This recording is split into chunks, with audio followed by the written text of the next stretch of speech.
Isa pong magandang araw mga ka-DDS. This time po, panoorin po natin ang ating mahal na Pangulo sa kanyang State of the Nation Address, Part 1 ng kanyang SONA. At meron pa pong pangalawa hanggang panglima. Panoorin po natin part by part. Napakaganda, napakarami pong nakapaloob sa SONA na very inspiring, motivating, encouraging, at tunay po na nakapagbibigay ng lakas loob sa ating mga Pilipino. Pero bago po yan, mag-subscribe na po kayo kung hindi pa po kayo nag-subscribe, at marami pa po akong ipapakita makabuluhang video na katulad nito. Enjoy watching!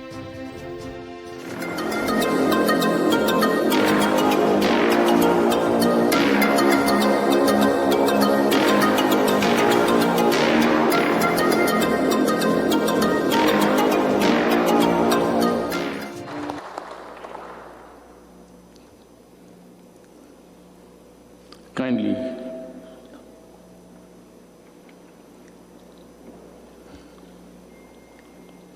Senate President Vicente Soto III and the honorable members of the Senate, House Speaker Alan Peter Cayetano and the honorable members of the House of Representatives, Vice President Maria Leonor Robredo, former Presidents Joseph Ejercito Estrada and Gloria Macapagal Arroyo, Chief Justice Diosdado Peralta and the Justices of the Supreme Court, His Excellency Munter Mahfoud Salim Almantre, and the esteemed members of the Diplomatic Corps, Executive Secretary Salvador Mindaldia, and the members of the Cabinet, mga mahal kong kababayan.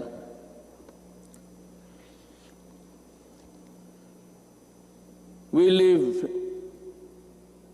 in a troubled time. A dream of prosperity for our country was suddenly snuffed by a pandemic virulent virus. No nation was spared. Neither rich nor poor were exempt from the onslaught of this deadly disease. But let us not despair.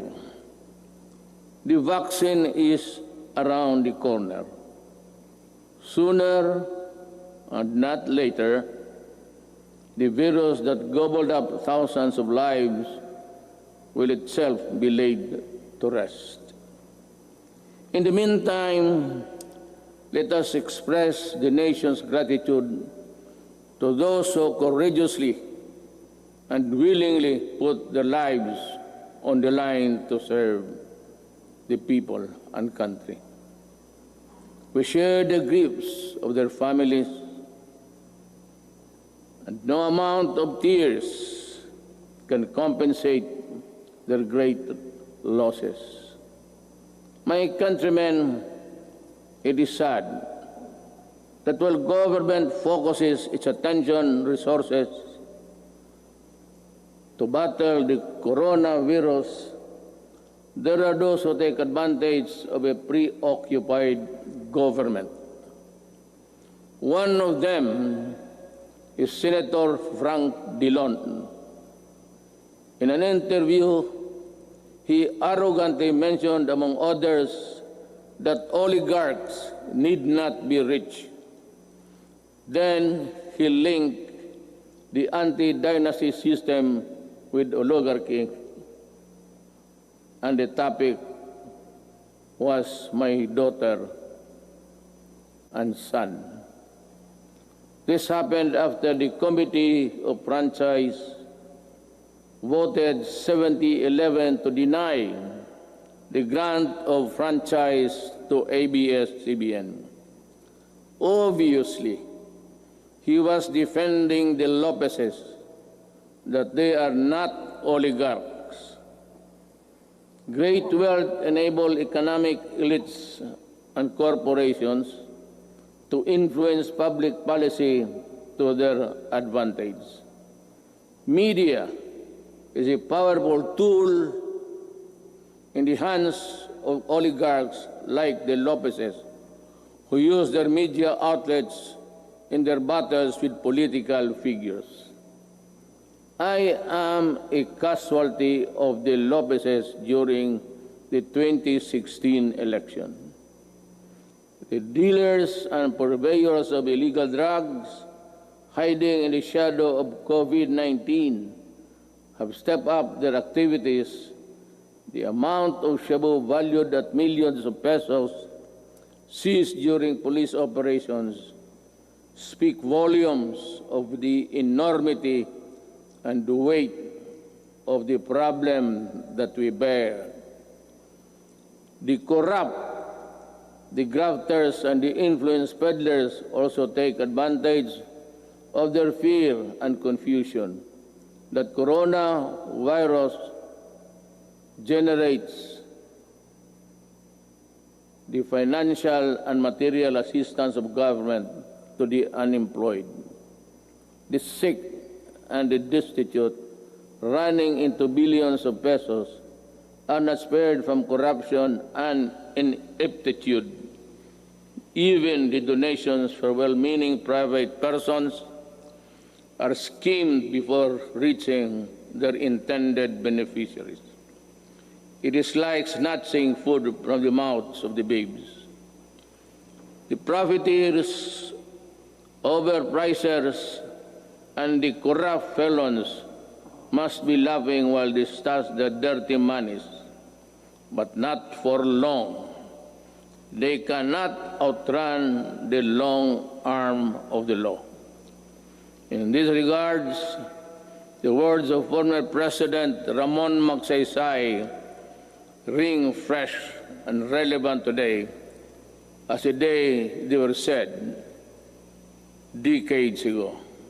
He said, "We need men of integrity and faith like Rizal and Del Pilar, men of action like Bonifacio, men of inflexible patriotism like Mabini. We need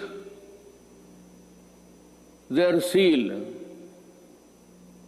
their self-reliance, and their capacity to work, their devotion to service, and their ability to lose themselves in the common cause of building a nation. If we allow greed and self-interest and ambition to rule us, then, as stated by one prominent physician, we will be left with nothing better than the lesser evil instead of the greater good."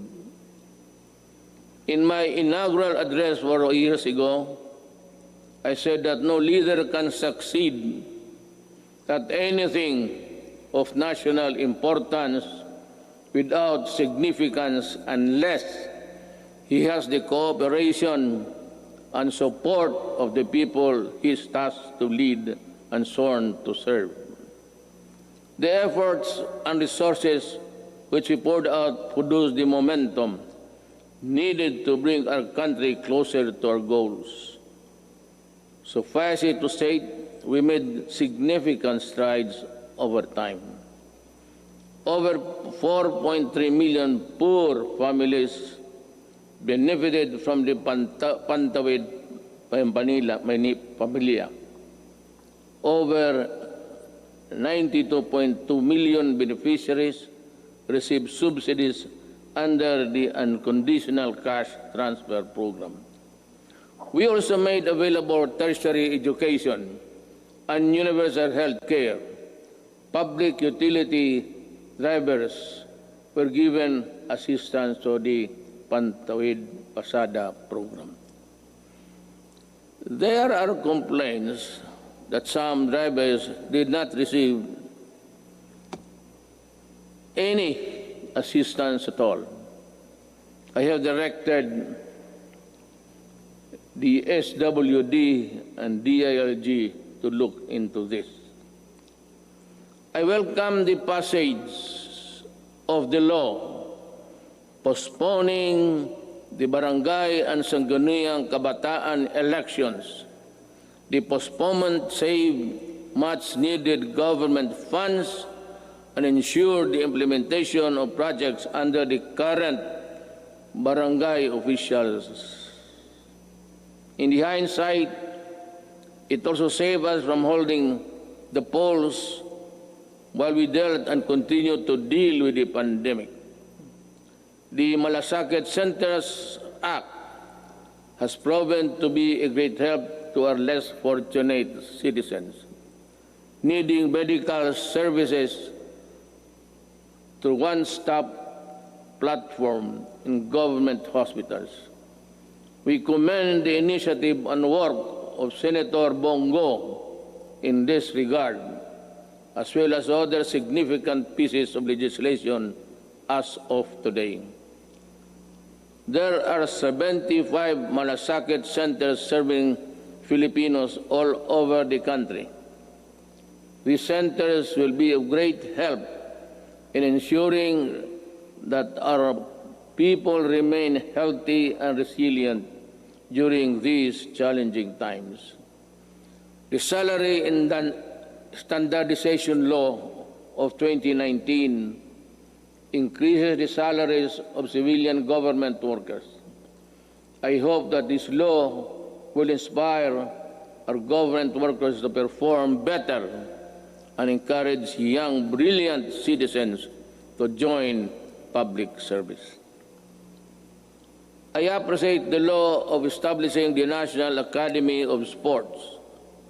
We can now give our deserving student athletes the training and the support they need to excel in their chosen field of endeavors.